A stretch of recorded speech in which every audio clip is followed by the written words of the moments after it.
Shalom. Bersama saya Didit.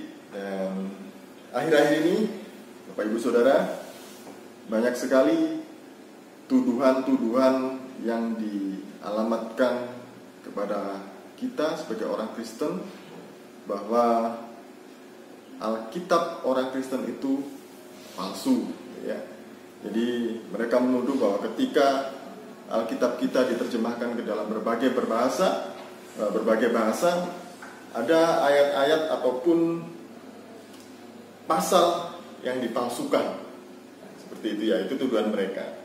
Jadi jikalau kita mendapatkan tuduhan seperti itu, apa yang harus kita lakukan? Jadi langkah-langkah apa untuk menjawab mereka?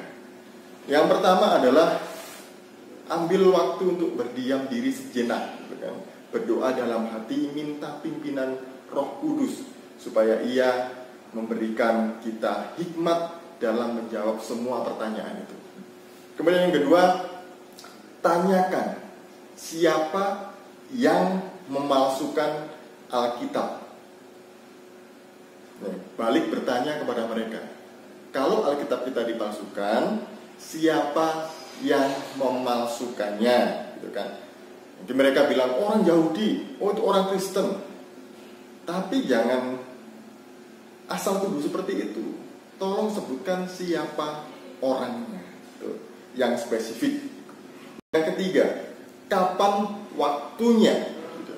Mungkin ini juga bisa menunjuk pada harinya, tanggalnya, bulannya, dan tahunnya, gitu kan? Kapan? Gitu kan? Yang keempat, tanyakan kepada mereka di mana mereka memalsukan Alkitab. Harus lengkap juga tempatnya di mana. Kemudian yang terakhir, ayat-ayat mana saja yang dipalsukan. Nah, kebanyakan mereka biasanya menjawab, nggak tahu, pokoknya Alkitab kalian dipalsukan. Nah, semua orang juga bisa kalau menuduh seperti itu ya, Alkitab dipalsukan. Bahkan anak kecil pun juga bisa mengatakan Alkitab kalian dipalsukan, begitu. Nah, kalau menuduh tanpa bukti itu namanya fitnah. Misalnya seperti ini, waktu pemilu lalu Prabowo dan Jokowi mereka bertanding dalam pemilu. Prabowo kalah, Jokowi menang. Kemudian Prabowo tidak terima, timnya menggugat ke MK dan menuduh Jokowi melakukan kecurangan, gitu kan. Jadi timnya Prabowo, tim kuasa hukum nggak bisa ujuk-ujuk, apa itu bahasa ujuk-ujuknya? Tiba-tiba datang ke sana hanya menuduh bahwa Jokowi melakukan kecurangan. Nggak bisa. Harus dibuktikan bahwa Jokowi melakukan kecurangan itu di mana, siapa, apa bentuk kecurangannya. Harus dibuktikan. Kalau enggak, maka kubu Prabowo akan disebut memfitnah. Nah, Bapak Ibu Saudara yang kasih dalam nama Tuhan kita Yesus Kristus, ada banyak sekali orang-orang yang menuduh kita tanpa bukti. Seharusnya kita bersyukur bahwa ada tuduhan-tuduhan seperti itu, karena saat itulah kita bisa menyampaikan kebenarannya kepada mereka. Kita orang Kristen harusnya bangga bahwa Alkitab kita yang kita punya sekarang ini, kita masih punya salinan-salinan yang asli di berbagai museum di seluruh dunia.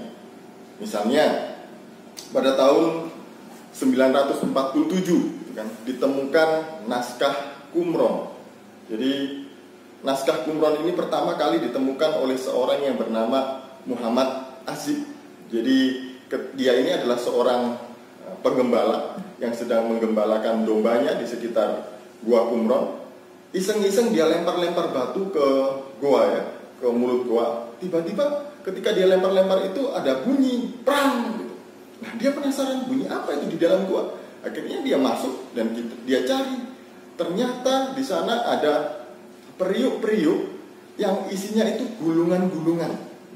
Nah, karena Muhammad Azib ini nggak bisa baca buta huruf, akhirnya menjual gulungan ini ke tukang loak. Jadi dia menemukan ada 7 gulungan yang pertama dia temukan itu.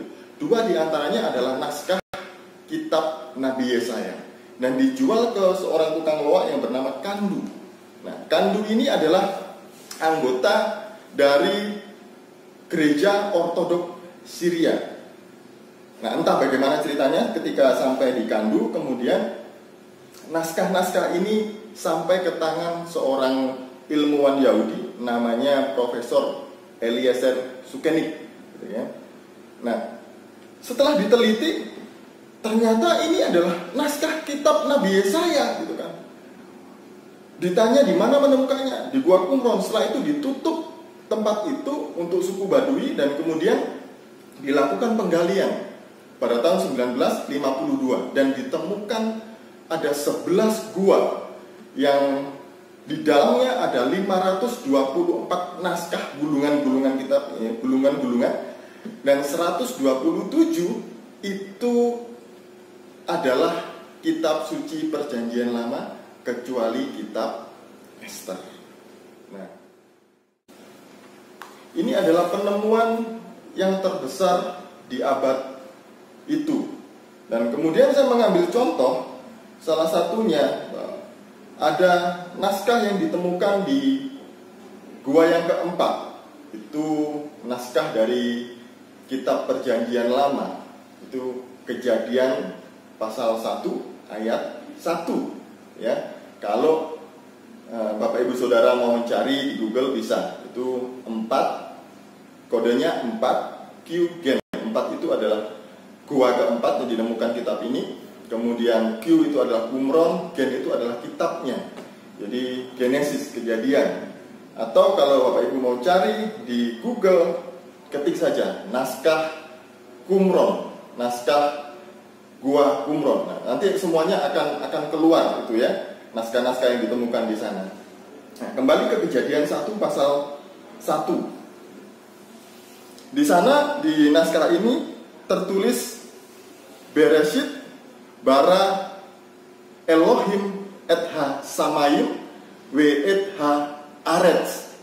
Nah, memang di naskah Qumran ini ada perbedaan sedikit dengan naskah Masoretik dan juga naskah Samarian. Bedanya ada di kata Elohim. Kalau di Qumran ini antara huruf lam dan he itu menggunakan huruf waw. Jadi, tapi maknanya tetap sama, bacanya Elohim. Tidak ada perbedaan secara makna, tetap sama. Jadi tidak ada yang namanya pemalsuan Alkitab yang dilakukan baik itu oleh orang Yahudi maupun orang Kristen. Karena naskah yang ditemukan yang usianya ribuan tahun seperti kitab Kejadian ini setelah dites dengan radiokarbon itu disalin atau ditulis pada tahun 100 sebelum Masehi. Nah, kalau kita hidup zaman sekarang berarti itu sudah berusia 2000 tahun lebih. Tapi isinya masih sama. Bereshit bara Elohim et ha samayim we et ha aretz. Yang dalam bahasa Indonesianya ya, diterjemahkan menjadi pada mulanya Allah menciptakan langit dan bumi. Jadi kita orang Kristen masih punya bukti otentik, bukti yang kuat bahwa Alkitab kita tidak dipalsukan. Jangan takut, karena kita ada di pihak yang benar. Bahwa mereka hanya tukang tuduh saja. Biasanya orang yang menuduh tanpa bukti itu adalah orang yang suka memfitnah, gitu ya. Jadi bagi kalian yang sukanya menuduh kitab suci orang Kristen palsu, tolong dibuktikan. Jangan asal tuduh, karena itu namanya fitnah. Shalom, Tuhan Yesus memberkati kita semuanya.